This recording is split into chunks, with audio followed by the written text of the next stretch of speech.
नमस्कार दोस्तों, कैसे हैं आप लोग। उम्मीद है आप सभी अच्छे होंगे। उत्तर प्रदेश में हालात अच्छे नहीं हैं। बरेली में आयल मोहम्मद को लेकर जिस तरह का विवाद पैदा हुआ, 10 दिन हो चुके हैं लेकिन शांति अभी भी कायम नहीं हुई है। सपा का डेलीगेशन बरेली जाना चाहता था लेकिन उसे रोक दिया गया।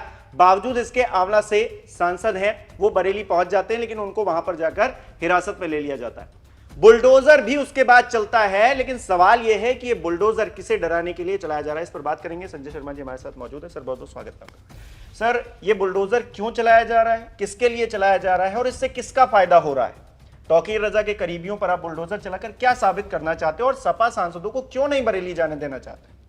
देखो, ये बुलडोजर चलाया जा रहा है एनसीआरबी की उस रिपोर्ट पर जिसमें ये कहा गया है कि देश में सबसे ज़्यादा महिलाओं के अपराध उत्तर प्रदेश में बढ़े हैं।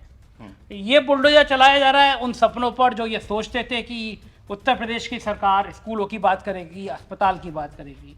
ये बुलडोजर चलाया जा रहा है उन खबरों पर जो आए दिन सामने आती हैं कि महिलाओं के संग बदसलूकी हो रही है। बुलडोजर चल रहा है उन बातों पर जो ख्याल सामने आते हैं, जो हकीकत सामने आती है कि अस्पताल में दवाई नहीं है, डॉक्टर नहीं है। ये कौन बरेली को गर्म रखना चाहता है? सिर्फ गोदी मीडिया? कौन सा इलाका है बरेली में? मेरे तो कल कुछ मित्र आए थे बरेली में, कह रहे थे ये तो ऐसा लग रहा है कि प्रशासन चाहता है कि खबरें बनी रहें, जानबूझ के ज्यादा फोर्स। मैं तो बड़ा हैरान हूं कि अभी तक हेलीकॉप्टर से, ड्रोन से सर्च क्यों नहीं कराई जा रही। अभी तक हेलीकॉप्टर घुमाए जाएंगे, ड्रोन घुमाए जाएंगे। बरेली को गर्म रखना है। आप डीएम एसपी को क्यों नहीं हटा पाए अभी तक? अगर बरेली में इंटेलिजेंस के अफसरों को सस्पेंड क्यों नहीं किया? अगर कुछ लोगों को आपके पास में सूचना नहीं थी कि इस तरह हुजूम निकलेगा, मस्जिद से सड़क पे आएगा, तो अभी तक सस्पेंड हो जाना चाहिए इंटेलिजेंस के अफसरों को। वो तो तौकीर रजा पे भी मेहरबानी इतनी ज्यादा इसलिए हो गई क्योंकि हम जैसे लोगों ने कहना शुरू कर दिया तौकीर रजा तो बीजेपी के एजेंट है। और मैं तो दावे के साथ इसलिए कर रहा हूँ कि मैं वहां तैनात रहा हूँ। नीरज मौर्य भी यही कह रहे हैं। नीरज मौर्य भी कह रहे हैं। मैं तो इसलिए कह रहा हूँ हिमांशु कि मैंने वहां पे काम किया है। मैं वहां ईटीवी का चीफ रहा हूँ, मैं वहां स्टार न्यूज ऑफ एबीपी हो गया उसमें रहा हूँ। मैंने देखा है तौकीर रजा की कार्यशैली। विश्व हिंदू परिषद ने कहा कि हम तलवार बांटेंगे, तौकीर रजा बोले हम कटार बांटेंगे, और जैसे ही कटार बांटने का अभियान हुआ बीजेपी चुनाव जीत गई। तौकीर रजा तो बीजेपी के इतने बढ़िया सेतु का काम करते हैं, जब जब उनके भड़काऊ भाषण होते हैं बीजेपी को फायदा मिलता है। और यही घटना, तौकीर रजा ने बीजेपी को जो प्लेटफॉर्म दे दिया, योगी आदित्यनाथ को जो प्लेटफॉर्म दे दिया, उसकी तो बीजेपी ने कल्पना नहीं करी थी। जैसी खबरें आई कि बिहार के नतीजे आने के बाद योगी आदित्यनाथ की कुर्सी खतरे में है, इन खबरों ने माहौल गर्म कर दिया। लगा कि अरे यार, ये उत्तर प्रदेश है जहां पे अयोध्या तक हम हार गए, ये हो क्या रहा है? हिंदू मुसलमान के फसाद हो क्यों नहीं रहे हैं? हिंदू मुसलमान के बीच तनाव बढ़ क्यों नहीं रहा है? कुछ ना कुछ ऐसा काम करो जिससे हिंदू मुसलमान के बीच तनाव बढ़े। और मुझे तो लग रहा है कि तौकीर रजा से कहा गया कि तौकीर भाई, थोड़े बहुत बुलडोजर चला देंगे, हमारा भी धंधा पूरा, तुम्हारा भी धंधा पूरा, जेल में सारी सुविधाएं मिलेंगी, थोड़ा हंगामा कर दो। कुछ ऐसे लोग भी हो सकते हैं कि जो लोग इस तरह तौकीर रजा को प्लांट करते हो, क्योंकि ओबीसी की पार्टी ने भी कहा, समाजवादी पार्टी भी कह रही है तौकीर रजा तो बीजेपी के एजेंट है। और मुस्लिम धर्मगुरु जितने बरेली के हैं उनसे बात कर लीजिए, तौकीर रजा के परिजनों से बात कर लीजिए। बरेली का बच्चा कह रहा है कि तौकीर रजा हमेशा वो काम करते हैं जिससे भाजपा को फायदा पहुंचाता है, और ये हकीकत में तौकीर रजा ने इस बार वो काम किया है जिससे बीजेपी को फायदा पहुंच रहा है। आई लव मोहब्बत में कहीं कोई विवाद ही नहीं है। कोई मुसलमान इस देश का फसाद चाहते नहीं है। उसे पता है कि आप फसाद करेंगे तो उसका नुकसान होगा, तो कर ही नहीं रहा। लेकिन बीजेपी की तो दाल रोटी सब खत्म हो गई है।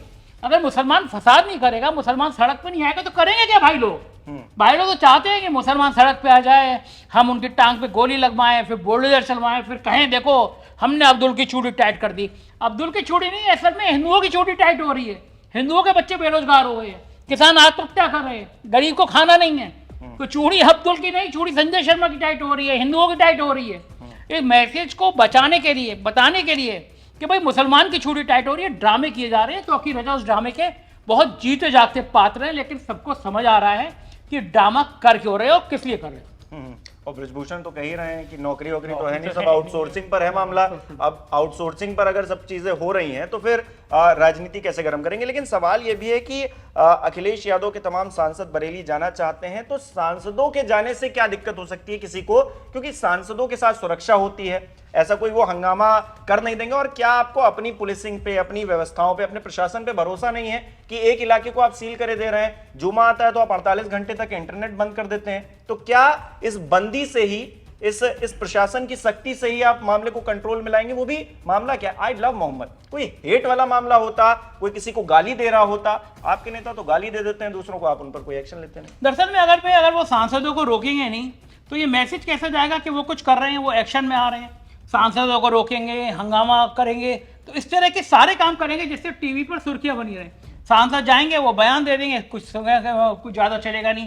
लेकिन सांसदों को रोक दिया गया, कार्रवाई चल रही है, माता प्रसाद पांडे का घर घेर लिया गया पुलिस ने, फोटो चल रहे हैं। गोदी मीडिया के चैनलों पर बरेली जिंदा रखा जाना है। गोदी मीडिया को हदायत है, आदेश है, और पीएमओ में बैठ के जोशी साहब वो तो करते ही नहीं है। संपादकों को फोन जाता है, ये हेडिंग होनी चाहिए, ये खबर मेन होनी चाहिए, और संपादक बेचारा दुम दबा के वही काम करता है। तो ये ड्रामा बहुत दिनों तक चलने वाला है नहीं हिमांशु। कलई खुल रही है, सच सामने आ रहा है, सच सामने आ जाएगा। ये बरेली कांड और बरेली कांड के बहाने जो ये रोज रोटी सेकने वाला प्लान है ना, ये बहुत दिनों तक चलेगा नहीं। और मुझे लगता है जिस दिन पोल खुलेगी उस दिन बहुत बुरा हाल होने वाला है। अच्छा, एक तरफ सबका ध्यान बरेली की तरफ था, लखनऊ में कांग्रेसियों ने खेल कर दिया। कांग्रेस के दफ्तर के बाहर एक बहुत बड़ा बैनर लगाया गया, होर्डिंग लगाया गया, जिस पर एक रावण बना हुआ है, रावण के 10 मुंह हैं, और उस पर तमाम चीजें लिखी हुई, बेरोजगारी, भ्रष्टाचार, ईडी, सीबीआई, वोट चोरी, जो मेन सिर है उसका वोट चोरी लिखा हुआ है। राहुल गांधी उस पर तीर मार रहे हैं और अजय राय लक्ष्मण बने हुए खड़े हैं। इस पर भारतीय जनता पार्टी कह रही है कि राहुल गांधी तो ये, राहुल गांधी तो वो। शुरू हो जाते हैं कि विदेश जाते हैं तो देश को वो करते हैं, डिमोटिवेट करते हैं एक तरह से।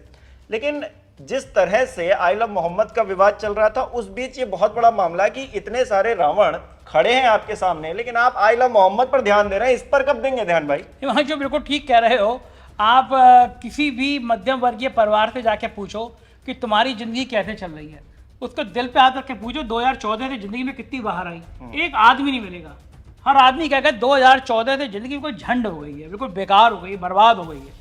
आदमी मध्यम वर्गीय परिवार की कमर टूट गई है, महंगाई ने कमर तोड़ दी है, बेरोजगार और बच्चों की लाइन लग गई है। देख रहे हो बेरोजगारी का आलम क्या चल रहा है। तो आप भी, कौन कहेगा आपसे कि हमारी जिंदगी बहुत अच्छी है? हाल बेहाल हो गया, और आपको सिर्फ हिंदू मुसलमान, सिर्फ हिंदू मुसलमान, इसके अलावा कोई सूझता नहीं है। लेकिन अब ये असलियत सामने आ गई। कल मैं देख रहा था कि हमारी रिपोर्टर हयात वो ज्वेलरी के शोरूम में गई, वहाँ पे बात कर रही थी ज्वेलरी में। लोग कह रहे थे सोना इतना महंगा हो गया, हमारी रीच से बाहर हो गया, कौन खरीद रहा है सोना? यहाँ खाने के पैसे नहीं है। देश की 80 करोड़ जनता को 2 वक्त का राशन दिया जा रहा है, और आप कह रहे हो अब्दुल की चूड़ी टाइट हो गई। अरे भैया 80 करोड़ में कितने अब्दुल हैं? सारे तो अधिकांश तो हिंदू हैं। तो तुमने देश की चूड़ी अब्दुल की टाइट नहीं करी, हिंदुओं की टाइट कर दी। और ये बात हिंदुओं को समझ में आ गई। अयोध्या जो जीत है समाजवादी पार्टी की, वो इसका उदाहरण है कि पिछड़े दलित मुसलमान, उनको समझ में आ गया कि ऊंची जाति की पार्टी है, ऊंची जाति की सरकार है। पंडित ठाकुर बनियाओ तो सही रहेगा, मुसलमानों तो बहुत मुसीबत रहेगी, और पिछड़े दलितों तो उससे थोड़ी कम मुसीबत रहेगी। ऊंची जाति के हो तो बल्ले बल्ले है, मजे में है, सब कुछ चंगा सी, और फिर गोदी मीडिया जिंदाबाद। चलिए, बहुत बहुत शुक्रिया सर हमारे साथ जुड़ने के लिए। तो कुल मिलाकर जो परिस्थितियां उत्तर प्रदेश में पैदा हो रही हैं, बरेली पर सबका ध्यान है, लेकिन कांग्रेस पार्टी ने जो तमाम मुद्दे हैं इस देश के, उस पर ध्यान आकृष्ट किया है। लेकिन कहाँ हिंदू मुसलमान करने से फुर्सत होगी? तब तो डिप्टी सीएम साहब कह रहे थे कि राहुल गांधी ये, राहुल गांधी वो, लेकिन उन तमाम मुद्दों पर एक लफ्ज नहीं बोल पाए जिसका जिक्र कांग्रेस पार्टी ने उस पोस्टर में किया था, उस होर्डिंग में किया था। आपकी इस पर क्या राय है, हमें कमेंट करके जरूर बताइए। इस वीडियो को लाइक कीजिए, शेयर कीजिए, और हमारे चैनल को सब्सक्राइब नहीं किया तो वो भी जरूर कीजिए।